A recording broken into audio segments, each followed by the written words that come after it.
Hello दोस्तों, स्वागत है एक बार फिर से आपके अपने यूट्यूब चैनल पारुल की पाठशाला में। दोस्तों आज की क्लास हमारी दूसरी क्लास है।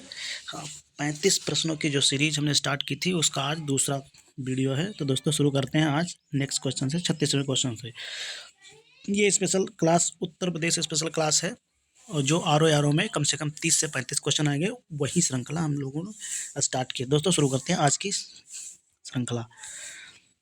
उत्तर प्रदेश कितने कृषि जलवायु क्षेत्रों में बांटा गया है? उत्तर प्रदेश कितने जलवायु क्षेत्रों में बांटा गया है? तो इसका सही जवाब होगा ऑप्शन नंबर बी। और टोटल भारत में कितने हैं जलवायु क्षेत्र? तो भारत में जलवायु क्षेत्र हैं 20 जलवायु क्षेत्र हैं, जबकि उत्तर प्रदेश में उसके 9 जलवायु क्षेत्र स्थापित किए गए हैं। अगला सवाल है, सूची को मिलाना है। सूची को मिलाना है, इसको पहले हम छोटा थोड़ा कर देते हैं जिसमें आप लोगों को समझ में आए। सूची एक को सूची मिलाना है। सूची एक से शहर है और नदी है, तो इस प्रकार से देखते मिलाते हैं। बांदा किस नदी के किनारे है? तो बांदा है केन नदी किनारे। हमीरपुर है बेतवा नदी के किनारे। चित्रकूट है मंदाकिनी नदी के किनारे। बांदा है केन नदी के किनारे। हमीरपुर है बेतवा नदी के किनारे। चित्रकूट है मंदाकिनी और प्रतापगढ़ शई नदी के किनारे। तो इसका सही जवाब कौन सा हो जाएगा? इसका सही जवाब बांदा ए का 4 हो जाएगा। ए का 4 इसमें इसी में दिया हुआ है और बी का 3 यानी हमीरपुर का ये हो जाएगा। तो इसका सही जवाब बी ऑप्शन होगा। अगले सवाल की तरफ हम लोग बढ़ते हैं दोस्तों। नेक्स्ट सवाल है, निम्नलिखित में से कौन सा क्षेत्र कर्क रेखा के निकट होने के कारण सर्वाधिक औसत तापमान धारित करते हैं? यानी सबसे ज़्यादा गर्मी कहाँ होता है, जो तापमान सबसे ज़्यादा मिलता है? तो उत्तर प्रदेश के बुंदेलखंड में तापमान ज़्यादा है, तो इसीलिए वहाँ पर जो है बारिश कम होती है और तापमान ज़्यादा रहता है, तो इसलिए वहाँ की मिट्टी अनउपजाऊ हो गई। तो इसका सही जवाब बुंदेलखंड होगा। नेक्स्ट सवाल की तरफ बढ़ते हैं। उत्तर प्रदेश के किस जिले में लाल मिट्टी पाई जाती है? तो उत्तर प्रदेश के किस जिले में लाल मिट्टी पाई जाती है? मिर्जापुर सोनभद्र में, ऑप्शन नंबर सी में पाई जाती है। नेक्स्ट है, अगला है, किस मृदा में पोटासियम चूना प्रचुर मात्रा में पाया जाता है? किस मृदा में पाया जाता है? तो पोटासियम चूना पाई जाती है जलोढ़ मिट्टी में पाई जाती है पोटासियम चूना, इसीलिए वहाँ पर उर्वरक कम यूज होते हैं। फिर अगला है, अगले सवाल की तरफ बढ़ते हैं। गंगा के मैदानी भाग में कौन सी मिट्टी पाई जाती है? गंगा के मैदानी भाग में कौन सी मिट्टी पाई जाती है? गंगा का मैदानी भाग में जो है, मैदानी भाग में कौन सी मिट्टी पाई? तो काली मिट्टी पाई जाती है। इसका सही जवाब होगा ऑप्शन नंबर सी, काली मिट्टी। फिर अगला है, फिर अगला सुमेलित करने के लिए दिया गया है, तो इसको थोड़ा छोटा कर लेते हैं हम लोग। देखिए सुमेलित कीजिए। नेशनल शुगर इंस्टीट्यूट कहाँ है? तो ये है कानपुर में, ये है कानपुर में। फिर सेंट्रल मैंगो रिसर्च कहाँ है? ये लखनऊ में है। फिर उसके बाद इंडियन वेजिटेबल सेंटर कहाँ है? इंडियन वेजिटेबल ये पाया जाता है बरेली में। और फिर इंडियन वेजिटेबल बरेली नहीं, ये वाराणसी में पाया जाता है, वाराणसी में है। और इंडियन वेटनरी रिसर्च सेंटर कहाँ है? ये है बरेली में। तो इस प्रकार से इसका सही जवाब कौन सा हो जाएगा? इसका सही जवाब हो जाएगा ए का 3 इसमें है और इसमें है। ए का 3, बी का 2, बी का 1 इसमें, इसका ऑप्शन नंबर सी सही हो जाएगा। नेक्स्ट क्वेश्चन की तरफ हम लोग बढ़ते हैं दोस्तों। नेक्स्ट है, कछुआ वन्यजीव विहार कहाँ स्थापित किया जा रहा है? कछुआ वन्यजीव विहार स्थापित कहाँ किया जा रहा है? तो कछुआ वन्यजीव विहार वाराणसी में किया जा रहा है, वाराणसी में। वाराणसी इसको इसलिए कहा जाता है कि वरुणा और असी नदी के किनारे ये काशी स्थित है, इसलिए उसको दूसरा नाम वाराणसी भी पुकारा जाता है। दोस्तों अगला सवाल, निम्नलिखित में से कौन सा वन्यजीव विहार आगरा और इटावा जनपदों में स्थित है? तो आगरा वन्यजीव विहार, आगरा वन्यजीव जो आगरा में पाया जाता है, इटावा और आगरा दोनों में पाया जाता है, तो राष्ट्रीय चंबल वन्यजीव विहार पाया जाता है। ये दोनों यानी आगरा में भी है और इटावा में भी है। अगले सवाल की तरफ बढ़ते हैं दोस्तों। लिखा है वर्तमान में उत्तर प्रदेश में कितने राष्ट्रीय पार्क हैं? वर्तमान में कितने राष्ट्रीय पार्क हैं? तो 4 राष्ट्रीय पार्क हैं उत्तर प्रदेश में। उत्तर प्रदेश में 4 राष्ट्रीय पार्क हैं। अगले सवाल की तरफ बढ़ते हैं। उत्तर प्रदेश के किस जिले में संगमरमर पाया जाता है? उत्तर प्रदेश के किस जिले में संगमरमर पाया जाता है? तो उत्तर प्रदेश के मिर्जापुर सोनभद्र में संगमरमर पाया जाता है। अगले सवाल की तरफ बढ़ते हैं दोस्तों। उत्तर प्रदेश में बॉक्साइट के भंडार कहाँ स्थित हैं?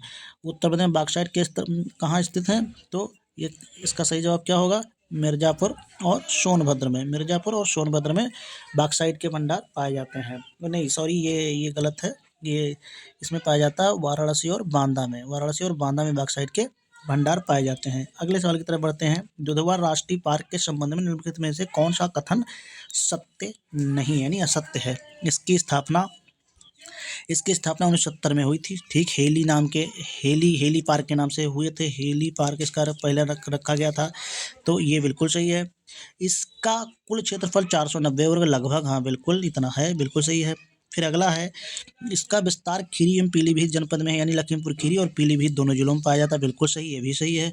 फिर इस पार्क में हाथियों का पुनर्वास किया गया है, ये बिल्कुल गलत है, हाथियों का पुनर्वास नहीं किया गया। अगले सवाल की तरफ बढ़ते हैं दोस्तों। हाल ही में सेंट्रल बैंकिंग अवार्ड्स में Shaktikanta Das governor of the year award पाने वाले अब तक के कौन से भारतीय बन गए हैं? तो इसका सही जवाब ऑप्शन नंबर बी, दूसरे बन गए हैं। अगले सवाल की तरफ हम लोग बढ़ते हैं दोस्तों। उत्तर प्रदेश सरकार ने वनावरण तथा वृक्षारोपण को कुल क्षेत्रफल का 15% तक करने के लिए, अभी लगभग 6.50 के आसपास है, लेकिन 15% तक करने के लिए किस वर्ष का लक्ष्य रखा? तो ये वर्ष 2030 तक रखा है। अगले सवाल की तरफ दोस्तों बढ़ते हैं। अगला सवाल है, उत्तर प्रदेश का सबसे छोटा वन्यजीव विहार कौन सा है? तो ये है महावीर स्वामी वन्यजीव विहार। चंद्रप्रभा कहाँ? चंदौली में। हस्तिनापुर कहाँ है? मेरठ में। और सोहेलवा कहाँ है? बस्ती में। तो अगले क्वेश्चन की तरफ बढ़ते हैं। घाघरा नदी उत्तर प्रदेश के किस जनपद से गुजरती है? तो घाघरा नदी गुजरती है कौन से जनपद से? उत्तर प्रदेश में प्रवेश करती है, तो ये प्रवेश करती है लखीमपुर खीरी से। अगले सवाल की तरफ बढ़ते हैं। उत्तर प्रदेश में किन जिलों में एग्रो पार्क स्थापित किए गए हैं? एग्रो पार्क कहाँ कहाँ स्थापित किए गए हैं? तो हापुड़ में स्थापित किए गए हैं, लखनऊ में भी किए गए, सहारनपुर में और वाराणसी में। तो इसका सही जवाब क्या हो जाएगा दोस्तों? इसका सही जवाब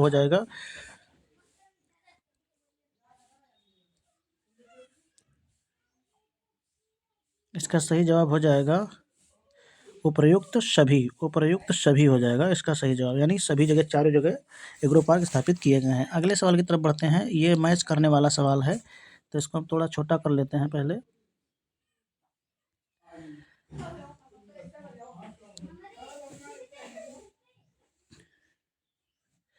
और छोटा कर लेते हैं जिसमें ऑप्शन भी दिखे। तो फरक्का कहाँ है? फरक्का बांध कहाँ पर है? फरक्का बांध सबको मालूम है, पश्चिम बंगाल में है। घाट प्रभा कर्नाटक में है, और हीराकुंड उड़ीसा में है, और रिहंद बांध उत्तर प्रदेश में है। तो ए का दो इसमें एक इसी में है, और एक बी का एक और सी का 3 और डी का 4, यानी ऑप्शन नंबर सी इसका सही जवाब हो जाएगा।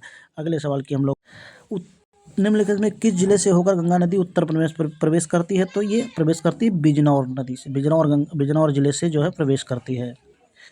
अगले सवाल की तरफ बढ़ते हैं।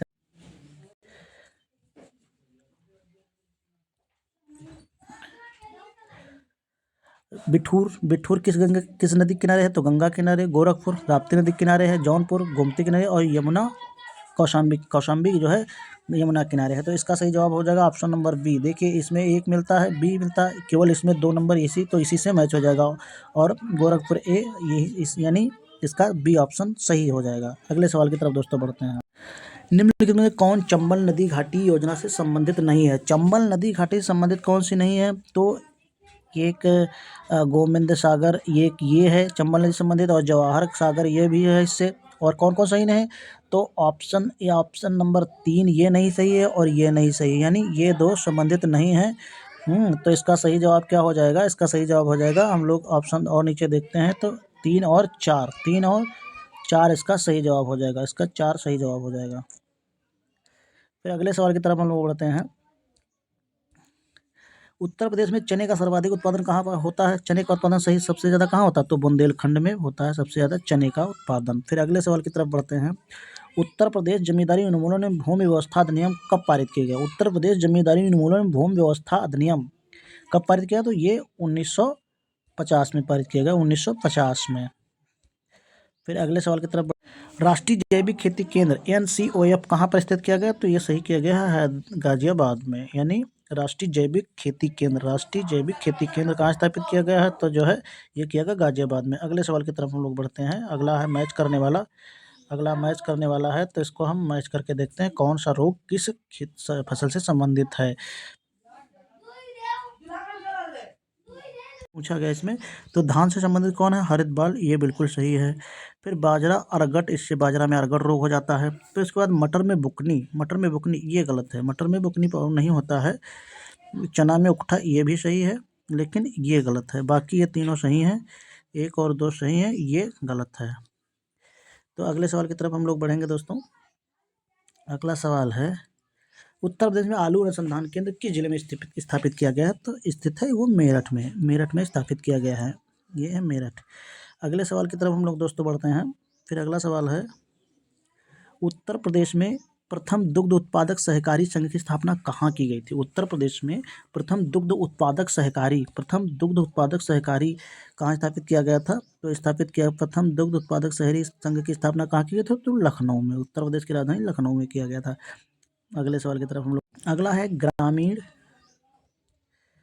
एक मिनट, ग्रामीण अवस्थापना विकास कोष का सृजन किसके अधीन किया गया है? ग्रामीण अवस्थापना विकास कोष का गठन जो किया गया, सृजन किया गया है किसके जरिए? तो नाबार्ड के जरिए किया गया। नाबार्ड की स्थापना कब हुई थी? 12 जुलाई 1982 शिवरमन समिति के आधार पर की गई थी। अगले सवाल की तरफ बढ़ेंगे। हमीरपुर तथा झांसी जनपद में कौन से खनिज लवण पाए जाते हैं? यानी हमीरपुर और झांसी में इन दो जिलों में क्या क्या पाया जाता है? तो ये पाया जाता है सेल खड़ी पाया जाता है हमीरपुर और झांसी में, बुंदेलखंड के क्षेत्र में पाए जाते हैं दोनों जिले। फिर अगले सवाल की तरफ हम लोग बढ़ेंगे। फिर ये अगला मैच करने वाला आ गया, तो मैच करने में क्या हम लोग पहले मिलाएंगे, रिहंद ताप विद्युत केंद्र कहाँ है? तो ये है सोनभद्र में। फिर टांडा कहाँ है? टांडा ताप विद्युत केंद्र ये अम्बेडकर नगर में है। फिर बारा थर्मल पावर कहाँ है? ये इलाहाबाद में है। और आंवला ताप विद्युत केंद्र कहाँ है? ये बरेली में है। तो इसका सही जवाब होगा ए का 3 किस में होगा? ए का 3 इसमें भी है। तो पहले मिलाएंगे हम ए का 3, बी का 1, बारा थर्मल पावर इलाहाबाद, यानी ये बी का, सी का 4 और ये डी का 2, यानी ऑप्शन नंबर सी इसका सही जवाब हो जाएगा। आगे सवाल की तरफ बढ़ते हैं दोस्तों। वर्तमान में उत्तर प्रदेश में कितने बाघ अभयारण्य टाइगर रिजर्व हैं? तो इस सही जवाब इसका क्या होगा? सही जवाब होगा ऑप्शन नंबर 4, यानी ऑप्शन नंबर डी इसका सही जवाब होगा। वर्तमान उत्तर प्रदेश में कितने बाघ अभयारण्य है? तो वर्तमान में 4 बाघ अभयारण्य है। अगले सवाल की तरफ बढ़ेंगे हम लोग। वर्तमान में उत्तर प्रदेश में कितने पक्षी विहार हैं? तो पक्षी विहार कितने हैं? तो ऑप्शन नंबर बी, यानी 14 पक्षी विहार हैं। उत्तर प्रदेश में 14 पक्षी विहार स्थापित किए गए हैं। ठीक, अगले सवाल की तरफ हम लोग बढ़ेंगे दोस्तों। ये भी मैच करने वाला है, तो इसको हम थोड़ा छोटा कर लेते हैं। सोनभद्र में क्या पाया जाता है? सोनभद्र में पाया जाता है तांबा।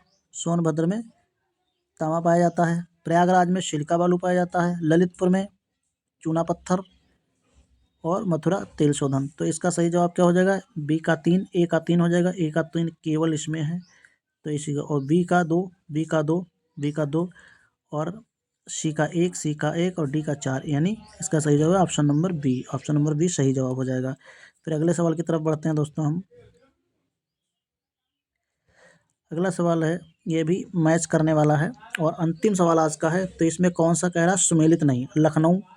लखनऊ में चिकन काम होता है, बिल्कुल सही है, ये बिल्कुल सही है। बरेली बेंत और छड़ियाँ बनती है, ये भी बिल्कुल सही है। फिर उसके बाद में गोरखपुर पीतल के बर्तन, ये गलत है, पीतल के बर्तन यहाँ नहीं बनते, यहाँ पर काली मिट्टी के बर्तन बनते हैं। ठीक, और आगरा में मिट्टी के खिलौने, ये बिल्कुल सही है, ये सही है। तो इस प्रकार से दोस्तों आज 35 सवालों की सीरीज़ खत्म हुई। अगली सीरीज पर फिर हम उपस्थित होंगे। तो तब तक दोस्तों बनाए रखिए यूँ ही प्रेम, और यूँ ही जो है हमारे चैनल को सब्सक्राइब करते रहिए और जो है शेयर करते रहिए। दोस्तों नमस्कार।